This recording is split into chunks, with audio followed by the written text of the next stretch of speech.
দেশ মতো রাজনৈতিক দল সকলেরই কিন্তু বন্ধ, অর্থাৎ বাংলার গরিব মানুষের হকের। খণ্ডঘোষ ব্লকের বেরুগ্রাম অঞ্চলের শিবরামবাটিতে জেলা ও ব্লক তৃণমূল কংগ্রেসের উদ্যোগে এবং বেরুগ্রাম অঞ্চল তৃণমূল কংগ্রেসের নেতৃত্বে আসন্ন লোকসভা নির্বাচনকে সামনে রেখে পাড়া বৈঠক উপলক্ষে কর্মী সম্মেলন করলেন জেলা ও ব্লক নেতৃত্ব। ছিলেন পূর্ব বর্ধমান জেলা পরিষদের অধ্যক্ষ এবং খণ্ডঘোষ ব্লক সভাপতি অপার্থিব ইসলাম, জেলা পরিষদের জনস্বাস্থ্য ও পরিবেশ দপ্তরের কর্মাধ্যক্ষ এবং সগড়াই অঞ্চলের অঞ্চল সভাপতি বিশ্বনাথ রায়, খণ্ডঘোষ ব্লক যুব তৃণমূল কংগ্রেসের যুব সভাপতি এবং সগড়াই গ্রাম পঞ্চায়েতের প্রাক্তন প্রধান শুভেন্দু কুমার পাল, বেরুগ্রাম অঞ্চল নেতৃত্ব শেখ লকাই, বেরুগ্রাম অঞ্চলের অঞ্চল সভাপতি শেখ নুরুজ্জামান, সমস্ত বুথের বুথ সভাপতি সহ বেরুগ্রাম অঞ্চল নেতৃত্ব ও কর্মীরা। বক্তব্যে নেতৃত্বরা বলেন কিভাবে বেরুগ্রাম অঞ্চল সহ খণ্ডঘোষ বিধানসভা সহ বিষ্ণুপুর লোকসভা কেন্দ্রের প্রার্থী সুজাতা মণ্ডলকে বিপুল ভোটে জয়ী করা যায় তা আপনাদেরই দেখতে হবে। সাথী বিরোধীদের তুমুল সমালোচনা করেন বক্তব্যের মধ্য দিয়ে নেতৃত্বরা। সবার শেষে জনগণের গর্জন, বাংলার বিরোধীদের বিসর্জন, এই বিষয়ে স্লোগান দেন উপস্থিত নেতৃত্ব ও কর্মীরা। পরবর্তীতে আমরা আমাদের গণপতি সাহেবকে আহ্বান জানাবো। ব্যাচ পড়িয়ে গণেশবাবু আছেন আমাদের শিক্ষক নেতৃত্ব, তাকে আহ্বান জানাবো ফুলের তোড়া দিয়ে আমাদের শুভেন্দু পাল মহাশয়কে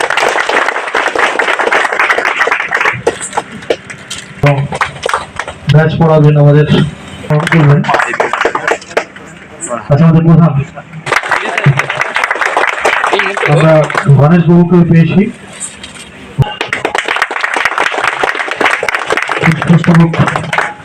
দেওয়ার জন্য আমি প্রধান সাহেবকে আমার আহ্বান জানাবো।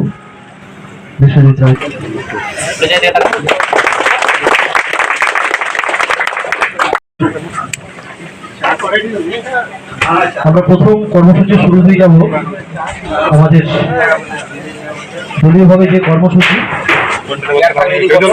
সারা বাংলা জুড়ে এই লোকসভা নির্বাচনকে কেন্দ্র করে যে কর্মসূচি মধ্য দিয়ে আমরা মানুষের বাড়ি। বর্তমান পরিস্থিতিটা আমরা কত সালে বাস করছি? আমরা 1947 সালে বাস করছি।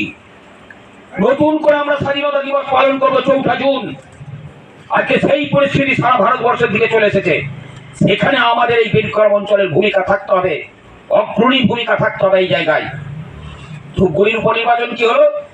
সারা বাংলাতে একটি মাত্র উপনির্বাচন, সেই ধূপগুড়ির উপনির্বাচন। সেখানেও ছিল বিজেপির সিট, সেখানেও একটা ভোটার পিছু 93টা সেন্ট্রাল ফোর্স। কেন ধূপগুড়ি আজকে তৃণমূল কংগ্রেস জিতল? সেখানে সাংসদ বিজেপি, সিটটাও ছিল বিজেপির। বলুন তো আজকে তাদেরও আত্মনাদ, আজকে তারাও হাঁপিয়ে উঠেছেন এই বিজেপির অত্যাচারের জন্য।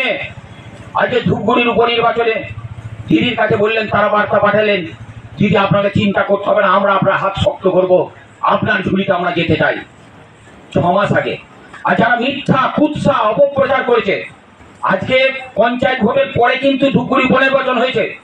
যারা সারাদিন সকাল থেকে উঠে আমাদের ভবিষ্যৎবাণী করে, যারা আজকে বিজেপি সেজেছে, সেই বামপন্থী দলের ভাইয়েরা আমার, তারা কি করলেন?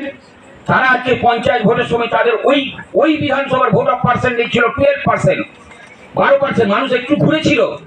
আর যে ওই মিথ্যাচার করার জন্য এই ভাষণ দিয়েছে ধূপগুড়ি উপনির্বাচনে, বিজেমূল, আজকে বিজেপির সঙ্গে বন্ধুত্ব। আজকে মনে হয় আজকে যেভাবে আমাদের প্রিয় মুখ্যমন্ত্রী, বাংলার মা, সকলের প্রিয় দিদি, আজকে তিনি যেভাবে আক্রমণ চালাচ্ছেন, যেভাবে আক্রমণ করছেন, সেটাকে মানুষের কাছে তারা তুচ্ছ তাচ্ছিল্যের মাধ্যম দিয়ে আজকে কি বলছেন যে বিজেমূল। এই মানুষ কিন্তু মিথ্যাচার, আজকে কুৎসা অপপ্রচার মানুষ কিন্তু সহ্য করেনি। সেই তাদের 12% ভোট থাকে, ওই উপনির্বাচনে চলে এলো 4%।